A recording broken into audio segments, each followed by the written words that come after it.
beneath the stars. We make our town proud. Every win, every loss, we shout it out loud. From the court to the field, to the dirt and the track, we cheer for the glory, we never hold back. It's the pulse of the county, the pride we unpack. Limestone County Sports, we bring the game to life. Every play, every fight, every Friday night. Limestone County Sports, it's where legends ignite. Limestone County Sports,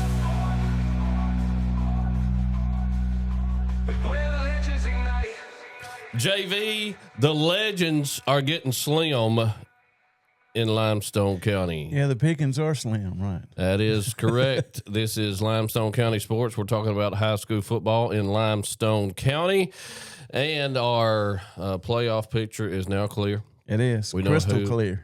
We know who has clinched, who has been eliminated, and we're going to be talking about that over the next 30 to 45 minutes or so. JV is our co-host. Yes, sir. And I am Greg Wise. Thank you for listening. The tens of listeners. We appreciate it. It's getting deep into the season. We are now into the final week of regularly scheduled games.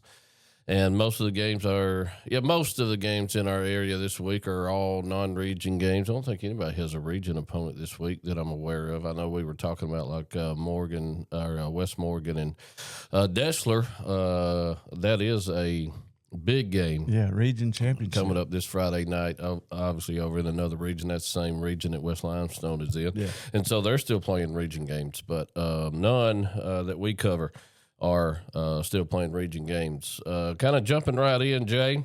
One of our teams that kind of clinched the week before, the Tanner Rattlers, had senior night down in the Tanner community.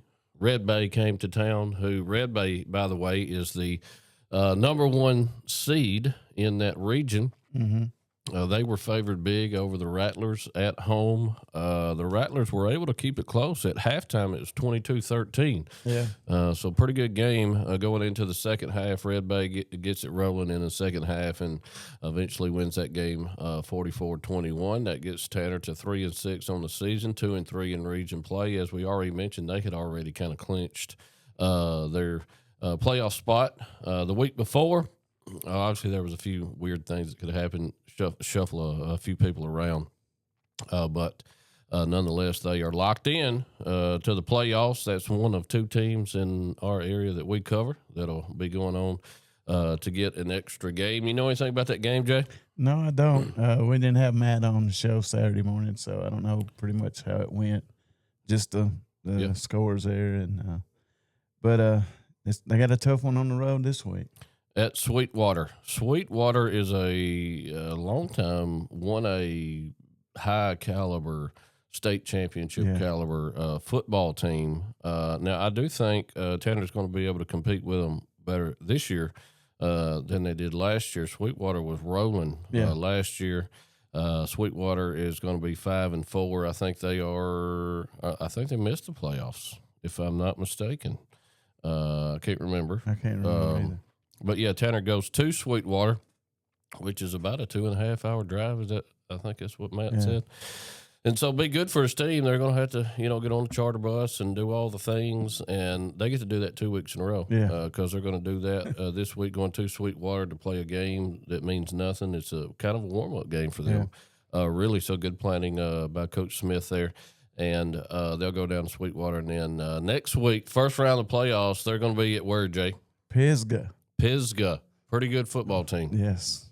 They'll be over at Pisgah, first round of the playoffs. But we've got this game this week. The AHSFHS.org website has Sweetwater favored by 12 over the Rattlers at Sweetwater. I'm going to go with the Rattlers. I am too. They've been playing pretty good football as of late. Again, they were had a tight game with Red Bay, again, who's number one team in that region for the first half. I would assume maybe Red Bay had a few more bodies and kind of stretched it out by roster. Don't know for sure. But I think the Rattlers can keep that game definitely within 12 points as they warm up for their first round game at Pisgah the following week. We had one of the best teams in the state Yeah. was in our county this week. And when I say in the state, I say in the state all classifications. Mm-hmm. Mars Hill is a 3A football team that has, beaten Russellville, which is a 5A football team. They pretty much just beat everybody they play. Yeah. Especially in 3A, that was a region game for Clements. They were down at Clements. It was 35-0 at half, and Mars Hill let off the accelerator a little bit and beat Clements 52-0. I don't think anybody was, surprised by that at all. Much more talent at Mars Hill, private school. And I don't know if they had a running clock second half or what. Like I said, I didn't get.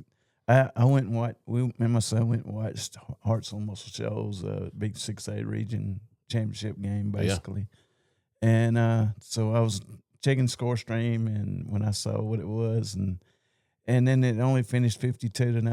I thought, well, maybe they may have had a running clock just a second half just to get the game over with. So running clock, most coaches know what they're working with on both sides, and sometimes they'll agree to that running clock, or even if it's not a running clock, hey, we're just going to run the ball and keep that clock rolling. Yeah, you can do that yourself. That gets Clements to 4-6 on the season, 2-5 in region play. Obviously, they are out of the playoffs, but just kind of a final note on Clements' personal opinion. I think they exceeded expectations this year. I would have to go back and watch our first episode to see what our prediction was on wins, losses. I think it was 3 or 4. Yeah. I think they win 2 last year. Yeah. Won 2 games last year, so doubled their wins this year. Beat West Limestone for the first time in a long time. Mm-hmm. And so just kind of a direction of that program is on the way up. Yeah. Played well with not a lot of players. I know Brick's down there constantly recruiting the hallways and getting more kids out. You could see where he's getting them in a weight room and conditioning, and a lot of those things played out on the field for him, especially in the second half of games that they were able to hold on and win games. And with it started like the Elkmont game, losing Moreno, one of his seniors, and then he's lost 4 more since then. Yeah. So losing 5 seniors on your team, that hurts a lot going down the stretch. But and still being able to compete. Yeah, and but kudos to him and his staff, and they just only gonna get better. That's right. And we've talked about too. 4 of our county coaches, this is year 2 for them. Elkmont, Clements, East Limestone, and Tanner all had new coaches last year, so this is year 2 for them. And so all 4 of those guys are playing schedules that was pretty much given to them by somebody else. Yeah. Some of those much stronger, like out-of-region games than other teams play, and so they don't have a lot of control over those things last year and this year. Now, one of the things I think is going to help Brick and, all of those 4 guys is when we reclassify, and we were just talking about this, I'm hearing they're pushing the reclassification back to possibly February to extend discussion on if we're going to allow private schools and public schools to still stay in the same divisions. But anyway, if they reclassify in December or they reclassify in February, those are some things that can help some of our local teams. Those specifically like West, who is in a 9-team region. Yeah. They've got 8 region games. Probably 6, 7 of those region games is just a juggernaut every week that they're playing, and so they've only got an opportunity to schedule maybe 2 out-of-region games. Yeah, and so there's a lot of things that can help some of our local teams out, and I think Clements will be one of those, and kind of interested in seeing, how all those regions shake out. We were talking up here at church yesterday, if they take private school out of the public school divisions, you were talking about they would probably go back down to only 6 classifications instead of having 1A through 7A. They would go back to 1A through 6A, and then 6A would be that upper echelon division with just 32 teams, like 7A is now. Yeah. And then you would kind of just have those, well, the 5A would be like 1A through 6A now. And I was thinking about that last night. That could really help some of our teams too. Yeah. Because if you take, say, 100 of 400 teams out of the division, which would mean all those private schools would go play themselves, your regions would probably get a little smaller, I would assume, if they keep the same structure where 4 teams still make the playoffs. I would assume they'd want to do that because that means big money. Yeah. That means more money for the state, for the organization, AHSAA. I don't think they're going to, go back to 2 teams and lose playoff teams and lose money. I don't think they would do that. And so if you have the top 4 teams making the playoffs and you're in a 6-team division, like say Tanner is now, that means you only got to win 2 games. Yeah. Now, I know going into play, you're not thinking, let's just win 2 games by any means, but that can really open up your schedule for a lot of out-of-region games. You can schedule some of the games against more formidable opponents that are going to help you get better. And then you can also schedule some of those games that you can get a couple wins under your belt. And what I was told by a certain person this weekend, Friday night, was that this wouldn't take effect till 2028. Yeah. That's the reclassification that happens either this December or February will not be seen for another. Yeah. The reclassification would. It would happen in the 26-27 school year, but you're talking about if private and public kind of split in their own divisions. That would not happen till 28 and 29. Yeah. And, that would definitely help some of these local teams, and I think it'd be a good thing. All right, moving on. Clement's season obviously is over, and they finished at 4-6, doubling their wins from last season. And I know Brick will have those guys down there working in the offseason, getting better for year 3 of the Brick Pugh era. Moving over to West Limestone, West had another juggernaut coming to town. They had Brooks in town. We just talked about their schedule. When you're in that is, in my opinion, the toughest region in North Alabama is this 4A region. West Morgan's in there, Deschler, Brooks, West Limestone, Wilson. It's a 9-team region, which means you got to play. Hatton. Hatton's in it, yeah. Great. Just keep adding those dudes. You got to play 8 region games, and so you can only schedule 2 out-of-region games. One of those for West, is that East Limestone rivalry. They've been playing that for a long time, and so they're really only picking up 1 region game where they're trying to find a win here or there. But Brooks was up 31-0 on West Limestone, and then the final score of that game 38-0. The final that got West to 2-8. On the season, 2-6 in region play. One of those wins was the forfeit. East Lawrence had beat them, but they played an ineligible player, so they had to forfeit that game. So West got that win as well, and they finish at 2-8. And obviously their season is over as well. I know they had a lot of injuries. And they had another one Friday night. Kid broke his. Not the kid that played quarterback broke his elbow. So technically they were down to about 4th, 5th string quarterback. Yeah. Just it wasn't the Camel kid, was it? I don't know, to tell you the truth. I think that the Camel kid was playing freshman. He was playing. I know he was JV quarterback. I don't know if they'd gotten to him in the quarterback rotation yet or not. I know he took some snaps on Friday nights. Yeah, and just the adversity that Coach Davis and his staff has been through this year. Injuries after it seemed like every game they had multiple injuries. And significant injuries. And to fight through this whole season the way they have, and it's been tough. Yeah, they injuries plagued them all season. East Limestone had a lot of injuries plagued them as well. We'll talk about them here in just a second. Anything else on West? Is any of those injuries going to be significant for those kids like playing basketball or anything? I know they had some ACLs, but that's that's significant there. But I don't know if the kids played basketball or not. So Gotcha. And with a new basketball coach too, Brady Clay is a new coach at West. So yeah, we'll hoping and praying those kids get back and play for him and have a great basketball season as well. Yep. Speaking of East Limestone, they had the number 4 team in the state in 5A, Fairview. Yeah. Was in town. That is the region champion in that region. That game was 33-3 at halftime, and then Fairview closed it out and beat East 40-10. Got any details about that? Just talked to Coach Johnson Saturday, and he said that, I asked him, I said, what makes Fairview so good? He said, it's besides the coach being there as long as he has, he said the kids with the drive and determination, they're tough. Their demeanor that's all they know. Play tough football down there. And it's nothing fancy. It's not like they're just throwing the ball all over the place. They're not rushing. They could. They're not rushing for 400 or 500 yards a game. They're playing balanced football.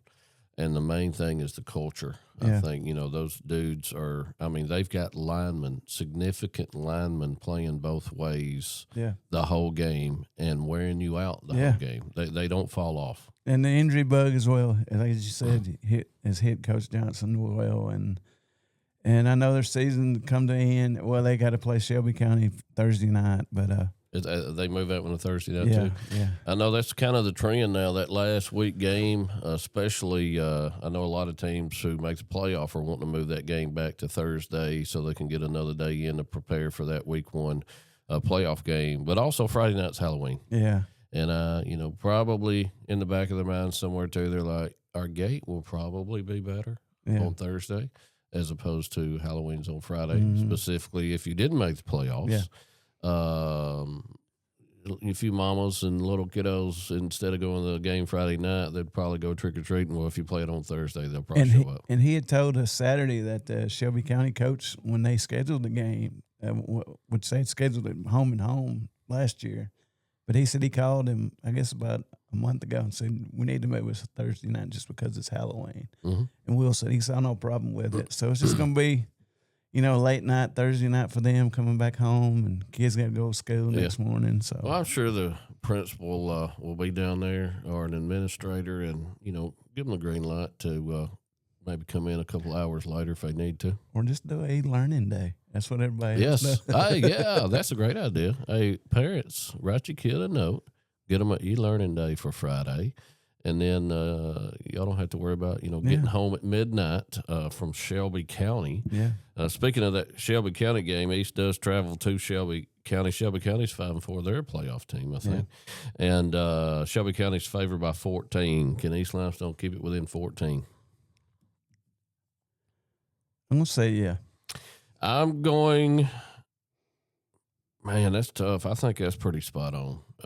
In my opinion, with the 14 points, I think East has played their butts off all year in almost every game they played, except maybe this Fairview when I didn't get to see any video or film on it. It looks like Fairview got away from them really early, but other than that game, I mean, they were, tight with Russellville, played a lot of these teams. West Point, which Ardmore just played, that was 0-0 going into the fourth quarter.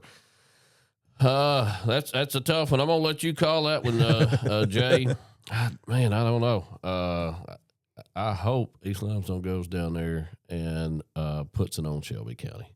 That'd be a great way to end the season for the Indians. I know they'll be heading into a basketball season as well. One thing, a side note of East, I know their score on that game was 33-3 at half. I've noticed that they are not scared to kick field goals or attempt field goals. They attempted a pretty long one at the Ardmore game. I was there. It was maybe a 40, 45-yarder for a high school kid. Man, that's a big-time field goal. And I'll talk a little bit more about that in the next game we preview, that Ardmore game. But I appreciate them, having enough faith in a kicker that, hey, we're going to let him get out here and give it a shot. And because at some point, a game may come down to we've got down to the 10 or 20 to last play of the game. Yeah. And do you just be like, hey, let's just try to score? We're not going to put it on the foot of our kicker. It almost did Saturday. Yes. Yes. Well, I talked to another coach recently, and he said something about I'll never put a game on the foot of a kicker as a high school coach. And I was like, that's weird to me. I mean, obviously, you wouldn't want to do that if you can score. Like we know the Alabama game, we seen what happened there. But if you can score, you ain't got to worry about it. But if it gets down, it's the last play, chip shot field goal. Mm-hmm. And we're not even going to attempt it. I think your percentages would be higher that you could hit a chip shot field goal than score when your offense has been struggling. But anyway, moving on to who's that? Elkmont at Rogers. Let's see, score of that game. Rogers was up 56-21 at the half, and final for that game was 62-28. A lot of scoring on both teams. Obviously, that got away from Elkmont pretty quickly. Elkmont finishes at 1-8 on the season and 1-6 in the region. The long win was over Sheffield. I happened to be at that game. Fantastic game. Enjoyed it a lot. And they have Elkmont coming to town. Ardmore. Yes, Elkmont. yes. No, Elkmont's not going to Ardmore. Ardmore's going to Elkmont. They have Ardmore coming to Elkmont. Traditionally, years ago, been a big rivalry game. Not so much in the last probably decade or so. Those two programs has had significant difference in just players and things like that. So I kind of missed it being the first game of the year. Yeah, some of us guys was talking about that. It used to be the first game of the year for a long time. I'm almost positive when I was playing. Of course, I can't remember anything now, Jay. But that was, 30-something years ago. It was the first game. Yes, I'm just like Tanner and East. They would play every. And they would play a lot on Thursdays, Tanner and East would. Well, that's the thing. These teams, East is, 5A, Tanner's 2A now. Just the numbers. Yeah. Numbers is what really is the tell of the tape in those games where those smaller schools just really can't compete anymore because of numbers. And so it's kind of, those old school county rivalries, Clements and West. West are still a good rivalry. Yeah. They're close. They're, Clements 3A, West 4A. Yeah. I think West and Elkmont, they didn't play, but they're, still close, 3A, 4A. East and West has been a good rivalry, 4A to 5A. But when you're talking about two classifications or sometimes three classifications, one of those teams will be, dressing 25 kids. The other one's dressing 65. Yeah. Massive difference in numbers. And that's what Elkmont will see this Friday night when Ardmore comes to town. Ardmore's going to be dressing, 65 kids. Yeah. Elkmont's dressing 25 kids. I'm hearing that this will be the last year that game is played. Yeah, I heard that too. I hate to see that, but I think it's best for both programs. I know the gate is going to be great. It always has been for those local rivalries. Big gate, which helps those programs. You can generate a lot of income for your program off of a couple of those local games, and they'll miss it. But I think what we'll miss more is the game itself. Yeah. Now I do think it's not just the talent level. 65 or addressing so many 65 to 25, it's just not beneficial for Elkmont to keep playing those games, and it's not beneficial for Ardmore. Ardmore needs to be playing some 4A, 5A schools in out of region, and so anyway, this could be the last Elkmont Ardmore big time county rivalry game that you see for a while. Yeah. That game has been moved to Thursday as well. Be Thursday night, and we'll get to that spread here in just a second on that game. Speaking of Ardmore, they went to West Point Friday night with an opportunity. They were one of three teams that we cover that had a chance to make the playoffs. We knew going into last week Tanner was, for the most part, already in. Athens had to win, and Well, Athens, I think they could have lost and actually got in on Yeah. tiebreaker. Tiebreakers. But Ardmore had pretty much a play-in game. This is kind of the first round of the playoffs for them was the last week of region play. They went to West Point. Both those teams were tied up in the region, I think 2-3. Winner is in, loser is out. West Point beat Ardmore by 5 points. That is significant. I'll tell you in just a second. It was 19-7 at the half. I will say this: there was a couple. I turned my phone off during the game because I'm shooting video and I don't want my phone blowing up, and I'm trying to record on the sideline and all this stuff. And so I turned it on at half, and I'm getting blowed up with what is going on down there. So do you do airplane mode? Yes, I was putting airplane mode and record. And so what happened a few years ago when I started doing that, somebody was like trying to call me while I'm on the sideline and shooting video, and I'm having to hit buttons and decline the call. And I was like, I'm not doing that. And it saves battery too. Because I'm shooting for so long, because I just keep my phone on, I record every single play. And so my battery runs quick. I've got an older iPhone now. And so if any sponsor wants to buy some new equipment we can record with or something like that, you're more than welcome to. Or just buy me a new iPhone would be great. There you go, Carla. Yeah. Hey, put it on my Christmas list, baby. iPhone 18,000 Pro Max. There you go. Or whichever one. Anyway, I turned my phone on at halftime, and I'm getting blowed up. What's going on? What is going on at West Point? What are y'all doing?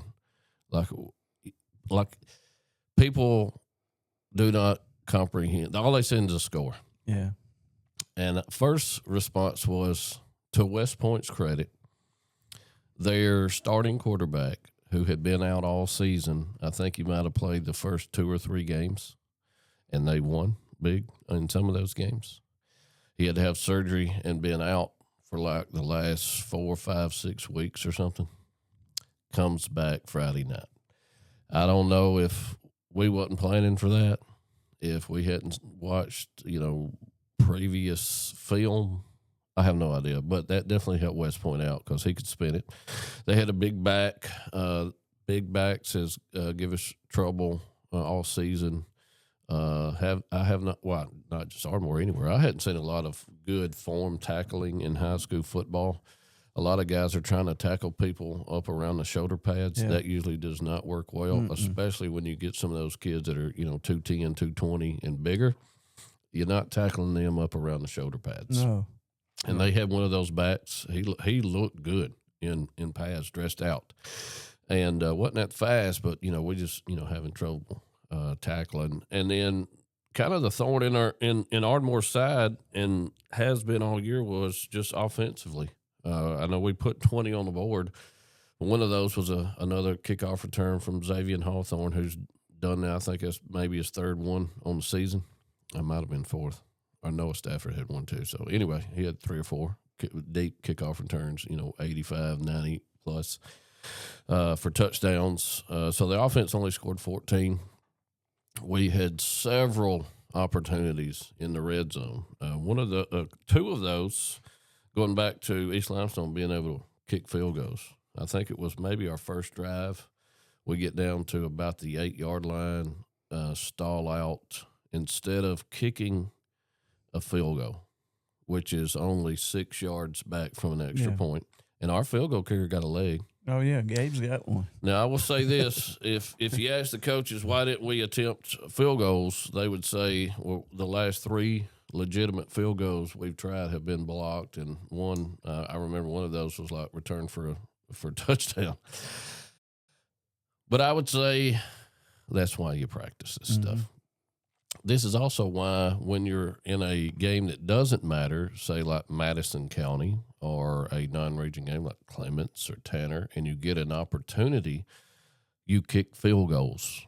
So when you get to West Point and you get down to the 8-yard line and it's 4th down on your first drive, you can take the 3 points. We had that 3, and we punted to them with about 20 seconds, no, probably 15 seconds left in the half. We were getting the ball back after half. We punt to them. Kid fields it at about the 10, takes off running. He fumbles. We recover at the 7-yard line Wow. with 5 seconds on the clock. So we are on the 7-yard line again, 5 seconds on the clock. Do we attempt a field goal? No. Go for it. Don't get it. That's 2 field goal opportunities. So it's 19-7, right? 19-7 at half. You could have went in right there 19-3. I mean, 19-10, I can't add.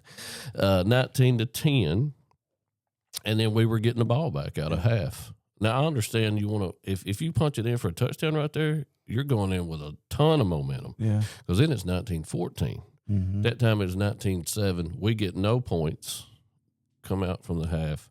Anyway, 2 field goal attempts. We did not even attempt. We get no points. Do not get those 6, and Ardmore gets beat by 25-20. Had opportunity at the end of the game, going down with about 5 minutes to go. Again, just could not punch it in. And the defense played well enough, keep the offense around, just offensively again. And that's been in the games that matter. Those 3 losses when it was Fairview, Priceville, Russellville, the offense only scored 7 each in those games. One of them was a late score on the second or third string defense. And then they played well against Lawrence County, played good against East, and then crunch time, just couldn't make it happen. And obviously do not make the playoffs, although they still got this big game Thursday night at Altamont. Ardmore is favored at Altamont, last game of the season. I assume it's going to be senior night for the Red Devils. Ardmore is favored by 37 points. Can Ardmore cover 37 points against the Red Devils? No. I don't think they can either. The reason I say this is offensive, when Elkmont's offense is on the field and Ardmore's defense is on the field, the things that Elkmont does well is going to match up really good against what Ardmore has struggled with in the backfield or, the second, third level. They don't tackle well. If they can get some guys out in space, Elkmont could put up some points. On the flip side of that, when Ardmore has the ball, what they do well, Elkmont's not going to be able to stop, especially in the second half, just because of numbers. They got a ton of dudes playing both ways. Ardmore does not. Ardmore's going to have fresh legs in the second half, and they're going to be trying to tackle, Javian Riddle, Xavier Hawthorne, some of those big dudes who can tote the rock. I think Ardmore does win this game and wins this game by a lot. I just don't know if they can win it by 37 points. And I'm telling you, if Elkmont has a few things go their way, they could keep this a lot closer than people think. I think, our kids will probably go in just thinking, we're about to murder these folks. And Joel's going to have some stuff dialed up. I would be willing to bet he's still got a few things in his playbook that you hadn't seen yet. Yeah. Which will surprise the Tigers here or there, but the Tigers will win. They could, win by 24, 30, but 37's a lot. Yeah, it's a lot. Now, if there's some turnovers, interceptions, or things like that early in the game, it could get away from Elkmont. It could be 37, but I just don't think it will be. Go ahead. And just off top, not football, but tomorrow night is the annual Boo at the Boss. Yes, big event in the community at Elmont High School at Boss Hill Stadium. Boo at the Boss. If you got kiddos, I think I seen on one of their Facebook pages where they had handed out tickets to that to all of the elementary kids. I think you have to have tickets in certain times for that now because it's gotten such a big event. How long have they been doing that? Well, they was not doing it when I was there in the 90s. I think they started in the early 2000s when who was the coach there? Was it Jacobs? Ron Jacobs. I think so. I think they started that when he was there and been doing it ever since. So that would have been probably getting close to 20 years, if not a little longer, I would think. Yeah, I didn't know if they did it when you was there or not. I didn't Oh, know no. That would have started in the 2000s at some point. So, But what a great community outreach there. oh, yeah, man. It'll be packed. You know, I've been up there before, took my kids when they were younger, and, you know, people be lined up just to walk around the football field and get free candy. It's just, you know, just like trunk or treats, the trunk or treats that most churches do and organizations in our community. Be another one at Elmont. Is that tomorrow night, you said? Yeah, tomorrow night. All right, Jay, last game of this past week that we got to cover is our team of the week. The only team that we covered that got a win. They have also clinched a playoff berth. The only team other than Tanner that we cover that will be playing a Week 11 game. And a rivalry game that they won. Yes. The Athens Golden Eagles beat Decatur at Decatur 49-14. I thought that I had some band music of them. I know JV pointed out we could just play the Tennessee fight song. No, not Rocky Top. Their legitimate fight song. You know, it's funny. Most people think Rocky Top is the fight song. Yeah. That is not the fight song. Just a song that they play 1 billion times every game, unless they're playing Alabama because they don't have no reason to do it because they're getting smoked. But, sorry, don't have a band clip from the Golden Eagles. But that was a kind of a tight game at half. It was 21-7. Yeah. And then I'm assuming Coach Gross and his team made some adjustments at half, and they come out and smoked Decatur. He got a good birthday present 49-14. Friday was his birthday. So. Oh, was it? Do you know? If you know how old Coach Gross is, his birthday was Friday. Put it in the comments. Well, he was playing at UNA in the early 90s, so.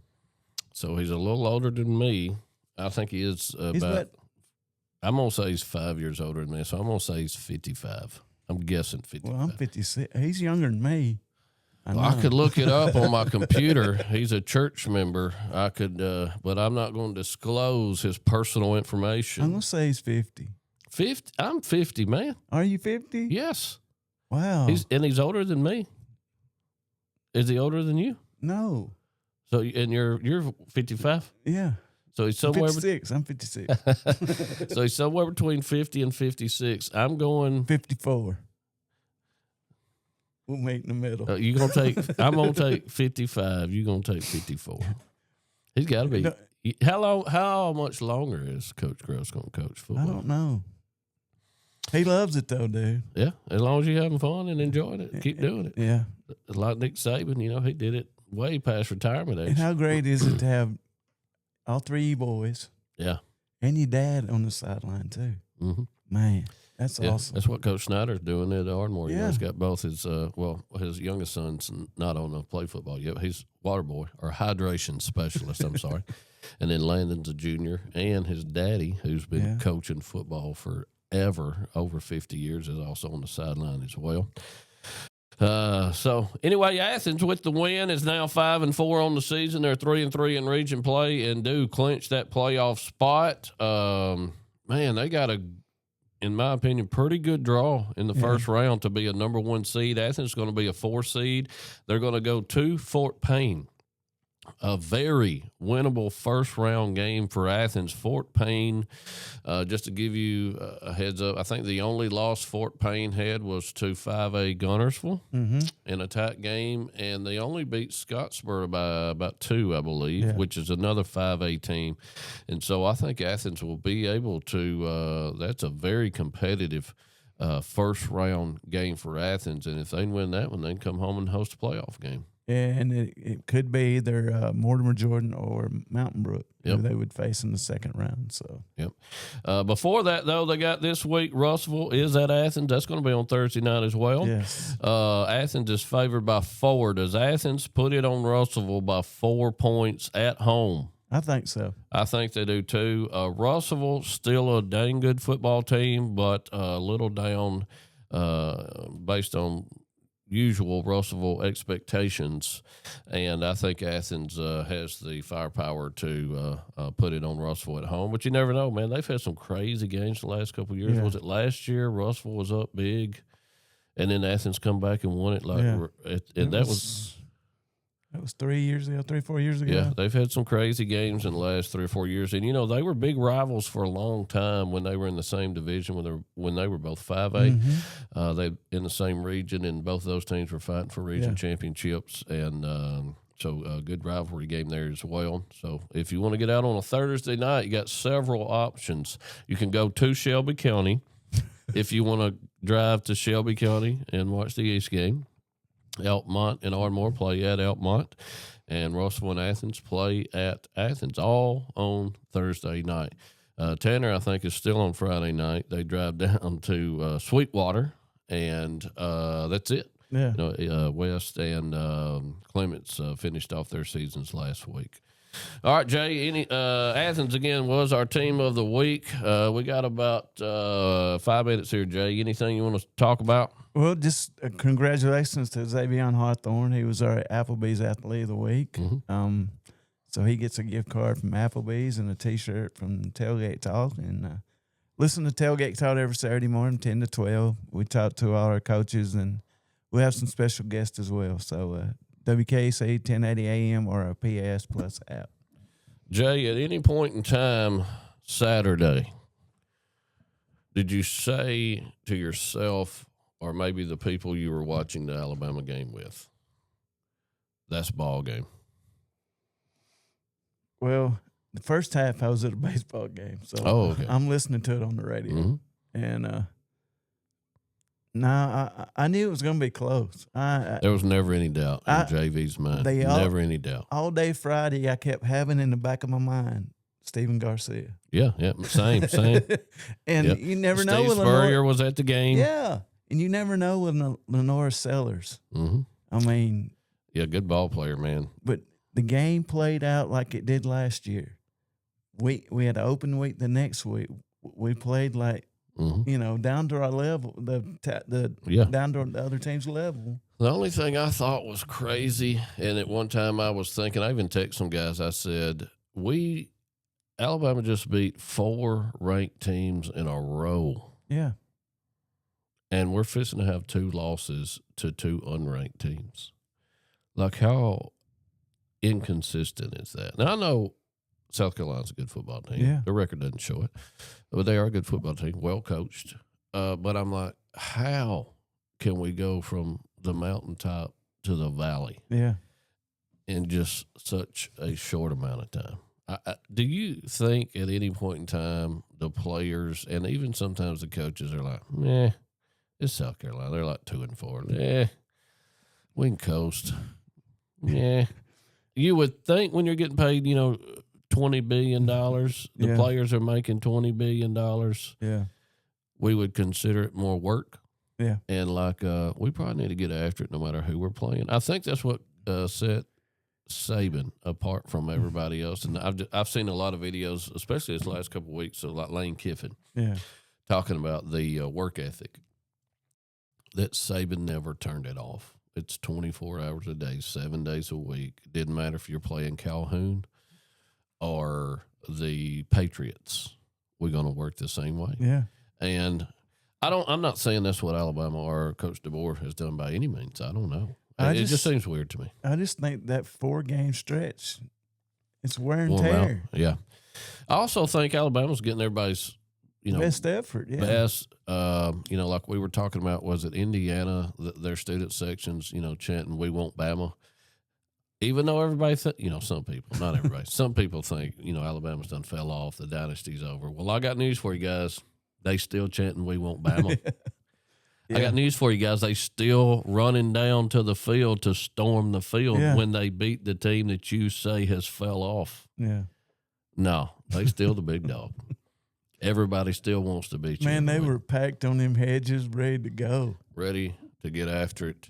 And I will admit, Jay, with about 8 minutes to go, when they scored and went up by 8, I said, that's ball game. course, my wife and my daughter's watching the game with me. Like, man, it's 8 minutes to go. What are you talking about? I was like, guys, our offense has scored 7 points. And only 7. rushed for 17 yards That is before the last drive. alarming. Yeah. Even down the stretch, I don't know how you can expect to win some of these big games if you cannot run the ball. And that last drive, they kept showing the kicker. I'm scared of the kicker.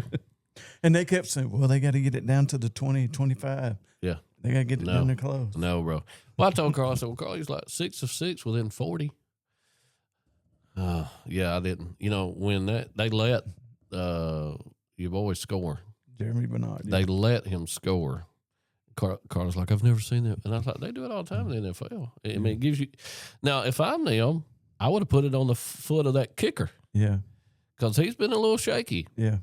But now that was a close, that's a chip shot with it.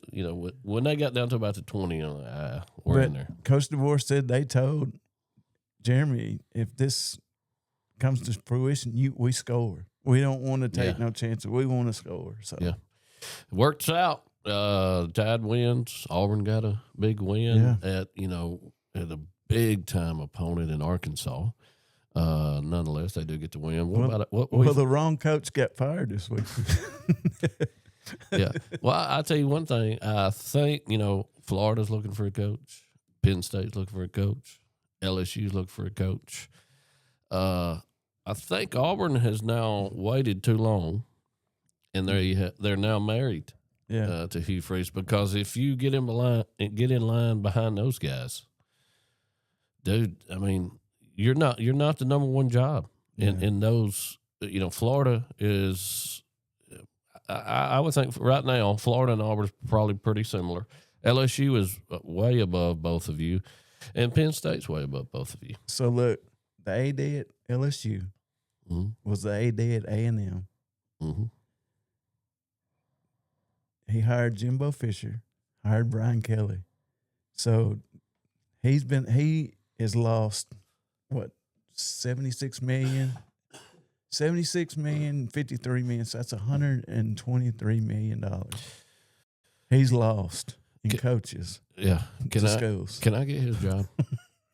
And he'll probably be fired after this year. So yeah, well, I mean, he's made his money. I mean, he's probably making a couple million himself. And down there in Louisiana, the governor is the one that does the firing. Yeah, what's the state school? Yeah. Louisiana State University. Wow. Yeah. Yeah, I don't know. I think at this point though, Auburn is married to Hugh Freeze for the rest of the season. And Kentucky to Mark Stoops. Yeah. Man. Yeah, they didn't look good against Tennessee at all. Yeah, you're right. It's in it. The world. Well, when they fire them coaches, them players can transfer right now, can't they? It's a new rule now. When they hire the coach, they can leave then. They can transfer then if Oh, so they still got to stay till the end of the season. Yeah. Okay, well, that's a little better, but I guess we'll see. I don't think Deion's going to be getting many calls. Wow, 43-0 at half. Kyle Williams, why are you kicking a field goal and you're up 40-0 at halftime? Hey, put as much as you can put on them in the half, and then we're like, all right, buddy, we'll let off the accelerator here in the second half. All right, Jay, we've talked too long. We've got these.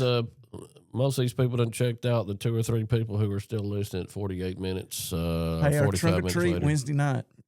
Yeah, if you're listening on Monday, we record this early Monday morning. If you're listening Monday, Tuesday, or Wednesday, big trunk or treat here at Lindsay Lane Baptist Church will be at 6 p.m. Wednesday night, 6 to 8 p.m. Got a sensory-friendly time from 5:30 to 6, weather permitting. If we see that it is potential rain, we may move it inside. So we've done that before. So yes, we've done it before. Not preferred, but we could do that. So just kind of look on the social media at Lindsay Lane Baptist Church, and there's tons of other churches doing all these events all week. Some of them are during the week, even next weekend on Saturday. I've seen some few as well. So get out in your community. do something good. Take your kids to some trunk or treats at some of these organizations or And churches some football doing that stuff. games. Yeah, go to some football games. You got plenty of options this week, Thursday or Friday. And hope you keep listening. We've got at least 2 more episodes. We'll be covering this last week of regular season games next week, and then at least 1 more week with teams in the playoffs. And hopefully, Jay, we can do this for about, if like Athens or Tanner. Wouldn't it be awesome if they make a deep run and we can just come back and talk about – we could talk about high school football for that one game for about 15 minutes and then just shoot the breeze for another 30 and see how it goes. Hey, appreciate y'all listening. Anything before you leave, Jay? Y'all be safe trick-or-treating Friday night. So watch out for the kiddos out there going through the neighborhoods. Yep. Appreciate you listening. God bless. God bless.